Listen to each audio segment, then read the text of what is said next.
বিশ্বাস করুন, যত রকমের আমের আচার খেয়েছি সবথেকে সেরা হলো এই আচারটি। আর একবার বানিয়ে তো আপনারা বছর জুড়ে সংরক্ষণ করতে পারবেন। কত সুন্দর দেখতে হয়েছে দেখুন বন্ধুরা, আজকের এই আমের আচারটা তো অসম্ভব মজার হয়েছে। তো দেখেই বুঝতে পারছেন আজকের এই আমের আচারটা কতটা লোভনীয় হয়েছে। তো দেখুন দেখতে কত সুন্দর হয়েছে দেখুন বন্ধুরা, আর দেখার থেকে খেতেও কিন্তু এই আচারটা অসম্ভব সুন্দর লাগবে। আর দেখুন বন্ধুরা আজকের আচারটা কতটা লোভনীয় হয়েছে, দেখুন কত সুন্দর হয়েছে, দেখেছেন তো? ভিতরে কিন্তু ভালো মতো মানে গুড় আর মশলাও ঢুকে গিয়েছে, অসম্ভব মজার হয়েছে আজকের এই আমের আচারটা। নমস্কার বন্ধুরা, রূপার রন্ধনশালায় আমাদের সকলকে অনেক অনেক স্বাগত জানিয়ে চলে এসেছি প্রতিদিনের মতো আবার একটা দারুণ রেসিপি নিয়ে। তো বন্ধুরা আজকের আমি কাঁচা আমের একটা আচারের রেসিপি শেয়ার করব। তো আচার তো বাড়িতে আপনারা অনেক রকম ভাবে বানিয়ে খান, আর আমার মতো করে এইভাবে একবার আচার বানিয়ে দেখবেন, কথা দিচ্ছি অন্য কোনো ভাবে আচার বানাতে ইচ্ছেই করবে না। আর আজকের আমি কোন রকম তেল চিনি কিংবা আম রোদে দিয়ে আর ঝামেলা ছাড়াই আচারটা বানাবো খুবই স্বাস্থ্যকর ভাবে। তো বন্ধুরা আপনারা প্রথম থেকে শেষ পর্যন্ত পুরো রেসিপিটা দেখতে থাকুন, আশা করি আজকের রেসিপিটা আপনাদের অনেক অনেক ভালো লাগবে। আর আজকের রেসিপিটা ভালো লাগলে চ্যানেলটা সাবস্ক্রাইব করে রাখবেন, আর যারা ফেসবুক থেকে দেখছেন তো পেজটা ফলো করে পাশে থাকবেন। তো আজকে আমি আমের আচারের জন্য এখানে 1 কেজি কাঁচা আম নিয়ে নিয়েছি। তো বন্ধুরা আমটা আপনারা কম বেশি করে নিতে পারেন, আজকে আমি 1 কেজি আম দিয়ে আচারটা বানাবো। তো প্রথমে আমি আমগুলোকে খুব ভালো করে ধুয়ে নেব। তো একটা জায়গাতে করে জল নিয়ে নিয়েছি, আর জলের মধ্যে আমি আমগুলো দিয়ে দিচ্ছি।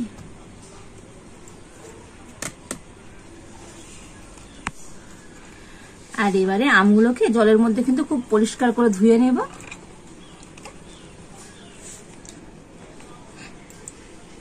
তো আমগুলো ধুয়ে আমি একটা এরকম পরিষ্কার কাপড় নিয়েছি, আর কাপড় দিয়ে ভালো করে মুছিয়েও নেব।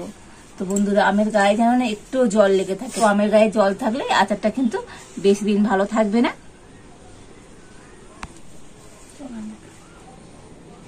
আর একইভাবে সব আমগুলো পরিষ্কার করে ধুয়ে আর মুছে নেব। তো সব আমগুলো আমি মানে ভালো করে ধুয়ে আর মুছে নিয়েছি, আর এবারে আমি আমের খোসা ছাড়িয়ে নেব।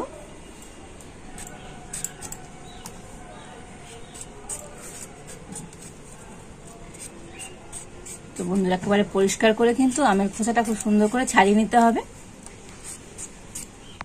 তো দেখুন আমের খোসা কিন্তু খুব ভালো করে আমি ছাড়িয়ে নিয়েছি। এবারে আমটাকে আমি এরকম মাঝখান থেকে একটা চেলা করে নেব, নিয়ে আমের এই আঁটিটা ফেলে দেব।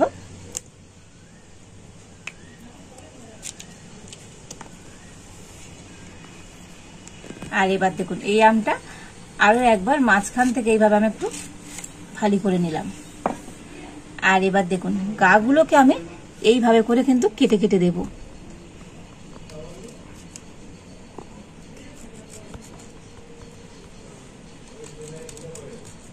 একদম পাতলা পাতলা করে এইভাবে কেটে নিচ্ছি।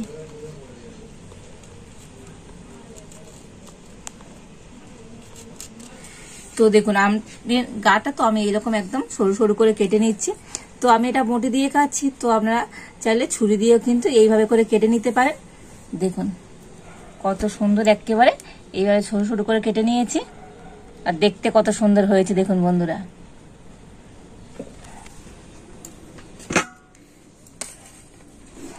আর এইভাবে করে তো সমস্ত আমগুলো আমি কেটে নেব। তো বন্ধুরা আম তো আপনারা কি কোনোদিন এইভাবে কেটে আচার বানিয়েছেন? তো না বানালে একবার আমার মতো করে এইভাবে আম কেটে আচার বানিয়ে দেখবেন বন্ধুরা, দুর্দান্ত হবে। তো বন্ধুরা সমস্ত আমগুলো কিন্তু আমি এইভাবে মানে একদম সরু সরু করে কেটে নিয়েছি, কত সুন্দর দেখতে হয়েছে দেখুন বন্ধুরা, দেখেছেন তো? অসম্ভব সুন্দর হয়েছে। তো উনুনটা জেলে উনুনে একটা কড়া বসিয়ে দিয়েছি। তো আচারের জন্য প্রথমে আমি একটা স্পেশাল ভাজা মশলা তৈরি করে নেব। আর দেখুন এখানে আমি নিয়েছি 5 ফোড়ন, ধনে, জিরে, মৌরি আর 2টো শুকনো লঙ্কা। তো এই মশলাগুলো তো শুকনো কড়াতে আমি ভেজে নেব। তো প্রথমে আমি 2টো শুকনো লঙ্কা কড়াতে দিয়ে দিচ্ছি। তো প্রথমে আমি শুকনো লঙ্কাটা একটু শুকনো কড়াতে ভেজে নেব। তো যেহেতু লঙ্কা ভাজতে একটু সময় লাগে, তো সেই জন্য লঙ্কা দুটো আমি একটু আগে ভেজে নিচ্ছি। তো দেখুন লঙ্কা দুটো একটু ভেজে নিয়েছি, আর এবার আমি সমস্ত মশলাগুলো কড়াতে দিয়ে দেব। আর এই মশলাগুলো একটু হালকা করে ভেজে নেব। দেখুন মশলাগুলো আমি হালকা করে ভেজে নিয়েছি, আর এখন আমি মশলাগুলো নামিয়ে নেব। আর এবার আমি কড়াতে অল্প একটু জল দিয়ে দিচ্ছি, তো খুবই অল্প, তো অল্প একটু জল আমি কড়াতে দিয়ে দিয়েছি। আর আজকের আচারটা আমি আখের গুড় দিয়ে বানাবো, সেই জন্য এখানে নিয়েছি 500 আখের গুড়। তো বন্ধুরা 1 কিলো আমের জন্য কিন্তু 500 গুড় লাগবে। আর এই 500 আখের গুড়টা আমি এখন কড়াতে দিয়ে দেবো।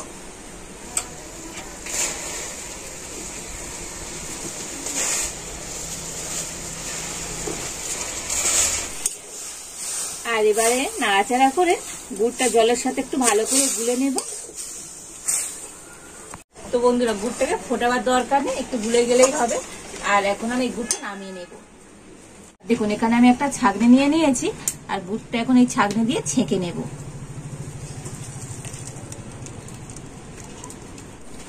আর দেখুন বন্ধুরা আখের গুড়ের মধ্যে অনেকটা কিন্তু ময়লা থাকে, সেই জন্য আখের গুড়টা একটু এইভাবে ছেঁকে নেবেন। তো আবার আমি ছেঁকে নিয়ে আখের গুড়টা কড়াতে দিয়ে দিচ্ছি।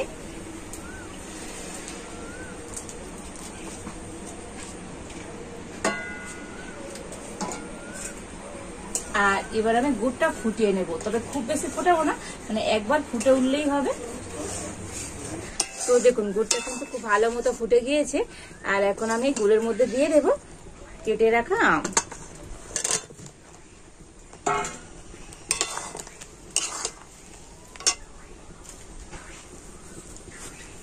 আর দিয়ে দেব অল্প একটু সামান্য পরিমাণে হলুদ,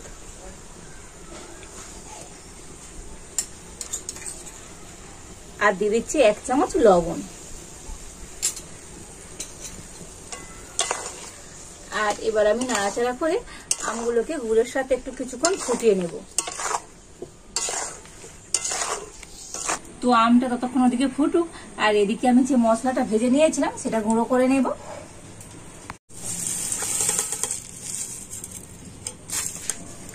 তো লঙ্কার মোটাটা ছাড়িয়ে ফেলে দেব।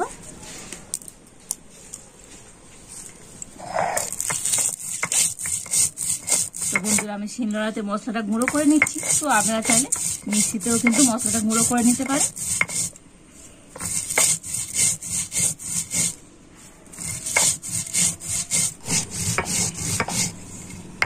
তো দেখুন মশলাটা গুঁড়ো করে নিয়েছি, তবে আচারের মশলা তো একেবারে মিহি করে গুঁড়ো করার দরকার নেই, একটু এরকম গোটা গোটা থাকবে, এতে করে আচারটা খেতে বেশি ভালো লাগবে।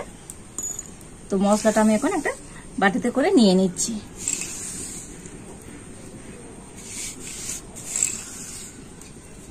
তো দেখুন এদিকে গুড়ের সাথে আমটাও কিন্তু একটু বেশিক্ষণ ফুটিয়ে নিয়েছি, আর গুড়টা দেখুন অনেকটাই কিন্তু ঘন হয়ে গিয়েছে।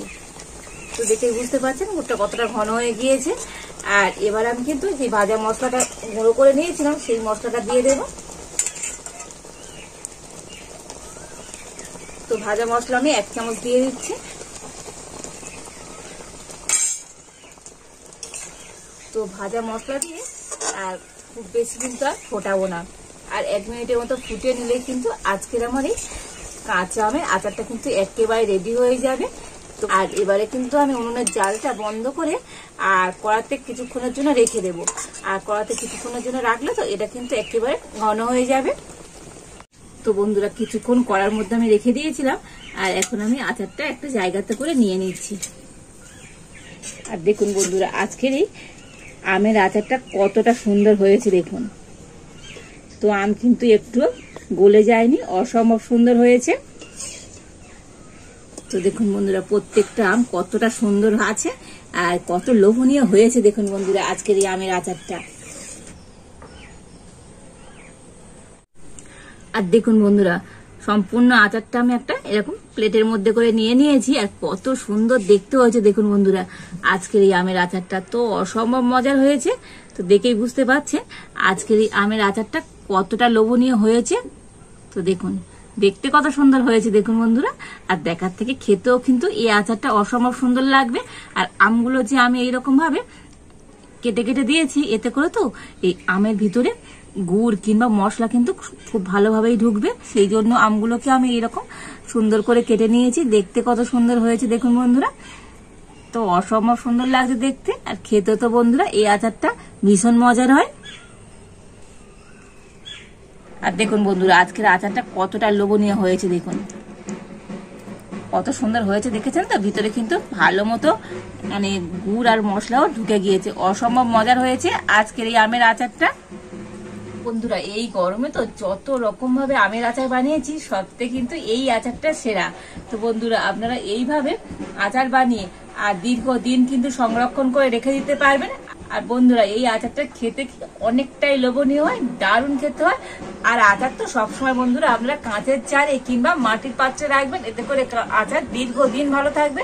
তো একটু ঠান্ডা হয়ে গেলে আমি একটা কাঁচের জারের মধ্যে ভরে নেব।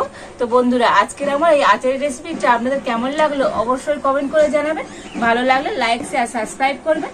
আজ এই পর্যন্ত, আপনারা ভালো থাকুন, সুস্থ থাকুন। দেখা হচ্ছে নতুন কোন একটা রেসিপি নিয়ে।